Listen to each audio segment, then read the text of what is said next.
Do any of you know how many British nationals are abroad at any given moment, living or traveling? Now, if any of you gave me that answer, we could go home now. But unfortunately, we don't know this answer within government. Now, in its mildest form, this is an irritant. It causes duplicated efforts across government as we try to safeguard and protect British nationals. But in its more serious form, it can indeed be deadly. I am part of the Foreign, Commonwealth and Development Office, and I was part of the Afghanistan crisis response team.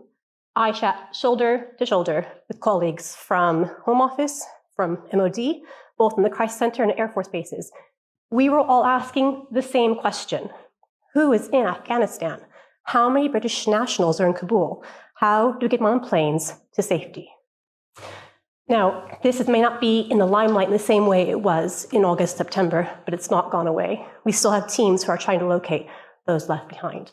And even on Tuesday, the permanent undersecretary of the FCDO before the Foreign Affairs Committee answering what happened. What could we do differently? What could we do better? As Marcella has explained, currently within government, there is no central lead for identifying and estimating how many British nationals are overseas. Instead, departments rely on retrospective part picture publications, outdated open source material. They are basing policy, operational and strategic decisions on inaccurate data. When a crisis hits, this is a real problem. The reason I brought this solution to the Civil Service Data Challenge is because this is a cross-government issue.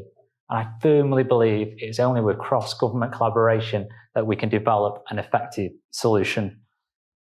Back in 2020, at the Civil Service Live, one of our judges sat here today posed 3 challenges to civil servants. We need to focus on innovation, data, and the barriers to cross-government working. Today, we're going to talk to you about an innovative, data-driven solution that removes one of these key barriers to effective cross-government working. Today, we're going to talk to you about Project Pharos.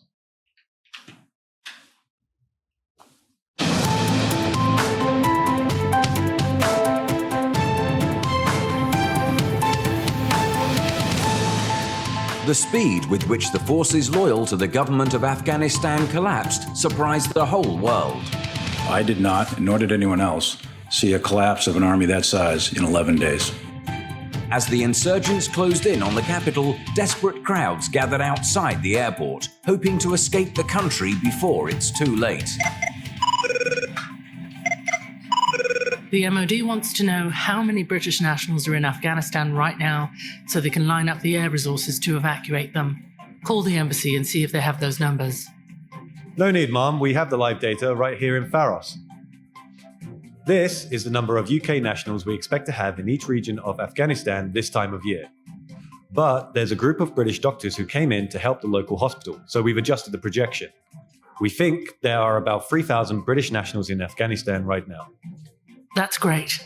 I'll let the MOD know. Meanwhile, in Japan, a new initiative to recruit British expats as brand ambassadors for global Britain. This is a top priority. We've been approached by Hipster Beard, which is one of Britain's fastest growing beer brands. They want to expand into the Japanese market through the British diaspora there. They've asked us to help in figuring out where the highest concentration of British people is outside of Tokyo, where they feel the market is too saturated with foreign brands already. We've used Pharos to look at multiple locations, and it turns out that Kyoto has a large British community. We are meeting with Beards again next week to suggest that's where they should have their launch party. And in the South Asian nation of Deccan, government forces are engaged in a violent battle with extremists, which has left large parts of the country in ruins. As you can see, spikes in traffic on various networks, along with open source intelligence, clearly indicate a rising risk to UK nationals in Deccan. We need to understand how many British nationals are in Deccan and where they are so we can prioritise the highest risk areas in our response. In Pharos, we see that 90% of British nationals in Deccan are tourists and concentrated in 3 coastal resorts, making them vulnerable to a mass casualty attack. And we also have a pocket of oil and gas workers in this region, which need to be factored into our planning. Pass this information on to the counterterrorism network. They'll want to use it to prioritize intelligence collection and protective security programs in those locations. The growing use of the Pharos solution is allowing planners and decision makers across government departments to accurately track the numbers of UK nationals in foreign countries. Allies all over the world are following in the UK's footsteps and using data to help keep their own citizens safe abroad.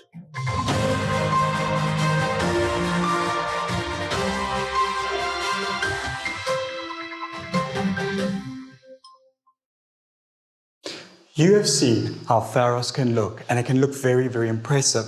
But is visualization the beginning or the end? So often we put so much emphasis on visualization that it's the end goal, and once done, job is done. But visualization should be the beginning and help build the most iterative model possible. Well, Luke, let's not get ahead of ourselves. If this was as simple as building a pretty dashboard, anyone on the project team here today could do that. Where the real challenge lies is unlocking the data that we need to drive this kind of solution. And this is not simple. At the semi-final event, one of our judges here today offered us a fair challenge. How are we going to unlock the data within government? So what have we done? We've engaged with departments across the civil service to understand what is stopping them sharing their data. And we keep hearing the same things over and over again. From this, we've identified 2 steps that we can take. 1, make it easy, make it safe. 2, demonstrate the value. So what do I mean about make it easy, make it safe? So the easy side, technology. We need to make data transmission easier, and that's from using APIs and other transmission technology. Making it safe, this is a combination of role-based access, and then it's also about data sharing agreements, and this is the crux of the issue. We've heard time and time again from departments that this is the real stumbling block. The current data sharing agreements are really burdensome. They take a lot of resource to get into place. And if the data asset owner isn't kind of the recipient of the solution, then they don't think it's worth the effort.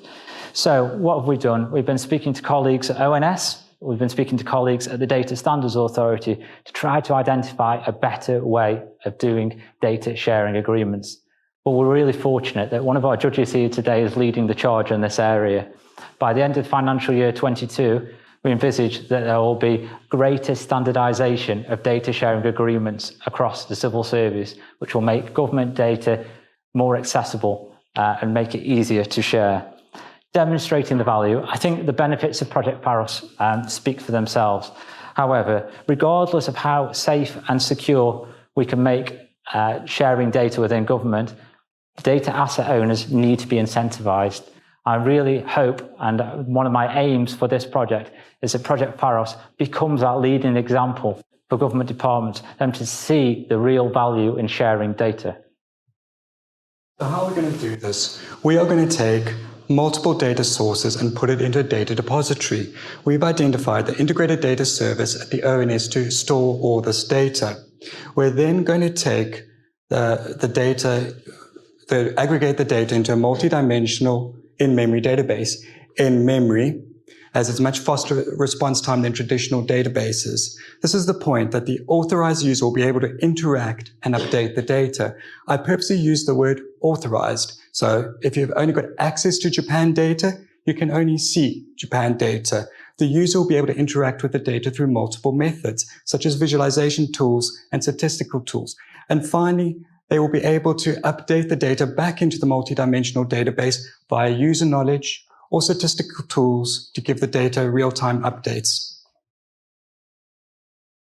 Look, if we're being completely honest, and there's an elephant in the room when we talk about Pharos, and that's public acceptability. The public justifiably concerned about how their data is going to be used. So, throughout the development of Pharos, we've used a data ethics framework to, 1, assess its ethics, and 2, to develop our approach for how we're going to communicate to the public about what we want to do.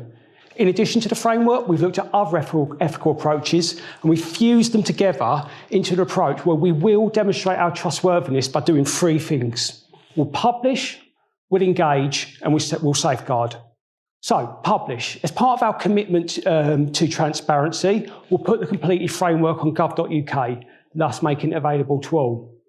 In terms of engaging, to make sure we understand the public's perception of Pharos, we will run a citizen jury and will incorporate their feedback into Pharos. And finally, safeguard, to maintain public trust and to ensure accountability is clear, we'll run a trustee panel. However, even this might be a level of detail that's too much for the public.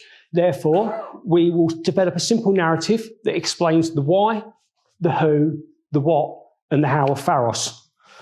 Finally, to make sure this actually makes sense, we spoke to the Centre of Data Ethics Innovation, and they confirmed that our approach is appropriate. So, what are the benefits of Pharos? Pharos is all about safeguarding British nationals overseas and British interests overseas, and we're doing that in 3 key ways.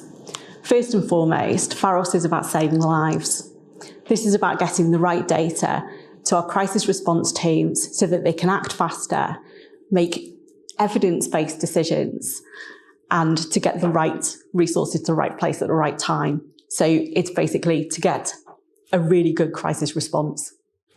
Secondly, it's about directing our resources.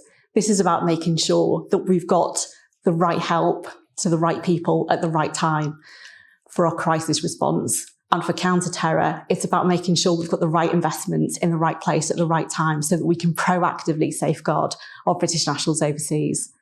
And last but not least, it's about creating opportunity.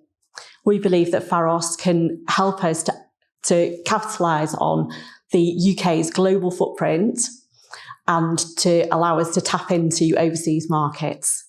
We believe that the benefits of Pharos really stack up, and that's because keeping our citizens safe overseas is the right thing to do. On top of that, the icing on the cake is that Pharos cuts across multiple government departments. The benefits are vastly right across government. And we think that this is a fantastic opportunity to show just what we can do when we collaborate and share data across government. Our 5-year roadmap is based upon our experience of data projects in the civil service and our consultations with ONS by the Integrated Data Service. We will deliver through sprints, collecting feedback to prioritise onward development. By 2024, we envisage a business-as-usual service with regular data drops from providers into a fully interoperable solution. Comparing our investment profile and the potential benefits of effective IT, resource management, and saving lives, we believe this is the right project. So we've taken you through what I believe is an amazing presentation. We've shown you a genuine real-world problem. We have shown you a data-driven solution. We've shown you how we are going to adhere to data ethics standards and share data, and we've shown you how technically it would work. But I also want to take this minute for all of you to imagine with me the bigger opportunity before us. Whether you were leave or remain, Brexit was brutal for this country. By necessity, we had to be inward looking for a prolonged period of time. We had to know, what did we want? Who are we? And really, it's only been recently we've emerged again onto the global stage. Now we have a very ambitious Prime Minister, a very ambitious government, keen to form that identity. And this ambition has been reflected in the integrated review. We said we would be a bold, confident, outward-facing global Britain, leading in such areas like technology and science. Now, from a humble civil servant perspective, we're not there yet. Data is still siloed within government departments. We are not making the most use of technology that we could. But something like Pharos could put us in the right direction. This is a solution that really is not seen yet by any other person in the world, or any other country in the world, including our closest allies, including our Five Eyes partners. By being able to make this a reality, it would put us at the forefront of not only technological enhancement, but responsible data governance standards. It would show what global Britain can truly be capable of. But I also want to end not only about international reputation, which this could do, Why it's, I know, so dear to my heart and Tom and others, is about protecting and saving British nationals. We live in an increasingly globalized world. British nationals make an estimated over 60 million trips overseas each and every year. And while we know that crises are unpredictable, we do know they'll happen. We know there's more terrorist attacks, disease outbreaks, earthquakes, fires, things that we'll need to respond to. What we need to know is, where are we exposed? Where are we vulnerable? We need the resilient systems we said we would have in our integrated review. Pharos can save us days, maybe even hours, to get the resources to the right place. We have the technology, we have the data. We need the opportunity and the mandate to carry it forward. Thank you very much for your time.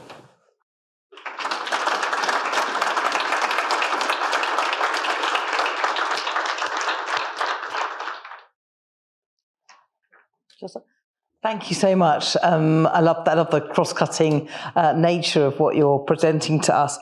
I just wanted to understand your confidence about the quality of the data feeds that you'll get. It's totally dependent on the range and quality of feeds that you get in. I was wondering how you've identified that and how you retain the quality, the up-to-date nature, because the risk would be you get it, it looks very beautiful, but actually the data in it doesn't actually tell you that, and you start all over again in a crisis. Yeah, absolutely. I think I can handle that one. So I'd say there is no one data set that we can point to. There is no ground truth that we can test any data set against. If there was, I think I have confidence in myself that I would have delivered this solution a long, long time ago. But it is in the ability to pull multiple data sets together, and I'm not talking 5, 10, I'm talking hundreds and hundreds, then we can start to use negative testing. For example, I've been speaking to Meta, kind of the owners of Facebook, I suppose they are now, and they've been really willing to share the data they have on geolocation of British nationals overseas, that we can test some of our own data. And then over time, we can develop a supervised machine learning model, again, to test the validity of individual data sets. But I think what I want to say is that the more data we can get into this solution, the more confident that we can be in our estimates. Okay. Thank you. Just a question on, is it more important to know how many people are abroad and in which locations, or their details, their names and things of that type? As your starting point, are you going for the volume and the numbers first and then work your way through to identifying the individual? Yeah, it's a really good question. From the outset, we've always been focused on aggregated level data. We've been really careful about potential for identifying individuals, as James has explained about public acceptability. But I'll just hand over to James on this point to explain why we've been focused on that aggregation level data. Absolutely. So the reason why we're starting off by focusing on that aggregate level is it almost makes us GDPR compliant by default. And as we build up our confidence in the model, that will enable us then as to refine and iterate to improve to that point where further down the roadmap, we'll be able to bring into that higher level or great granularity around personal data that gives us that benefit. But even at the start, how many people in Afghanistan? No idea. How many people in Afghanistan? 1,000. Right. That gives us a metric we can aim for that previously we didn't have. I'd say, just to add on to James's point, at the moment, the use cases that we have, we do not need personally identifiable information. What we need is aggregate level, not ballpark figures, but we need it on which we can base decisions. And at the moment, we do not have that. Thank you. I had a question about how long it takes to get to market here. You said, I thought possibly in a slightly resigned way, that it would take 3 years to get a full service live in a civil service context. Is that because you think that's how long it takes to get anything done, or how long it will actually take to deliver this as a technical thing? If you imagine yourself outside the ordinary constraints, if you were a private sector company competing to try and get to market, how fast could we do this? So I think there's two parts to this. There's kind of a minimal viable product. And then I think when we're talking 2024, we're saying that is the end goal. That is where we kind of got the bells, we've got the whistles, we've got everything that we've ever wanted. We've got thousands of data sets. But in terms of a minimal viable product, we think we could get there much earlier and anticipate having something for government departments to use, maybe not for everyone, but for some specific use cases within 1 year. Okay. But if I can build on that, we know that Venture Data Service is entering public beta in June in spring of next year as well. So we'll be able to ride the wave of what IDS is doing for government, which is all part of a national data strategy led out of DCMS. I'd love to twist Alison's arm to see if we could be the third public beta on that service so that we could get something to market even sooner than a year. Do you see this as an integration of all the elements that are already there? So you've identified technology, you've talked about sort of the ethics and data sharing agreements. How do you distinguish what you think this project needs to do in addition to what already exists? So I think the first biggest challenge is bringing all of those pieces together. As I said, this is kind of the reason why I brought it to this challenge, is because I'm very confident that we need cross-government collaboration and that mandate to be able to kind of mobilise all the departments to share that data. And this, in terms of the second bit, kind of where we go with this, I am ambitious. I don't want to just know where British nationals are now. I want to know where they're going to be in the future, because that's when we get into the proactive planning stage. So we talk about responding to crisis, but kind of there's a lot of stuff that goes on behind the scenes of crisis, and this is about why we have our crisis management plans. And we say, we think there are X amount of British nationals in country. If a crisis hit, this is what we do. This is what we would do. And this is when we can leverage the technology available now through machine learning to develop accurate forecasts. So again, we can get into that proactive space rather than the reactive that we are now. Yeah, you did sort of touch on this towards the end of your presentation, but how unique is this? Does anybody else anywhere do anything like this? I think that's probably one for me as well. So as far as I'm aware, nobody does this. So how countries have approached this challenge previously, the same way that we did, we ran a registration platform called Locate. I think it was the earthquake in Japan that really exposed the flaws in that solution, because we had thousands of people who said they were in Japan, contacted them. None of them were in Japan. They were 5 years ago, 10 years ago, 6 months ago, but they were not at that moment because people do not keep their details up to date. Lots of countries rely on those systems. Over the last few years, I've spoken to Cloak partners to see what they're doing. And again, they all run registration programs, but they themselves acknowledge the limitations of those systems. But as of yet, they haven't come up with a solution like we have. Okay. Do we have a final question from our... A very simple one, yeah. Actually. Why Project Pharos? What's the meaning behind that? Is that me again? So I'm a Spanish speaker. So un faro is a lighthouse in Spanish. And it got me thinking, where was the origin of that word? And it's from Alexandria, which was the lighthouse in ancient Alexandria that used to guide its citizens to safety. And that's kind of, I think it resonated with all of us. I think Sue had a question. I did, if I can squeeze one in, if that's okay. I think it's the question about deliverability in terms of scalability, or can this be replicated elsewhere? Because it feels like it's a really interesting and compelling case study in its own right, but we are looking at, can it be reused anywhere else? So have you had any thoughts about that? I'll come in first, and I think I'll pass over to Sarah. So what we're showing you today is 3 use cases. They are kind of the tip of the iceberg. We know of lots of more use cases of departments who can use this. So kind of during Brexit negotiations, Cabinet Office needed to know where their equities were in terms of how many British nationals were in countries. During COVID, when we were kind of considering potentially vaccinated British nationals overseas, I was speaking with DHSC and they needed access to this data. There are lots of use cases. In terms of the technology, I'm quite confident that there are other ways of expanding this, even if it was talking about British nationals in the UK, and then if we look at the levelling up agenda and how we could identify kind of regional disparities.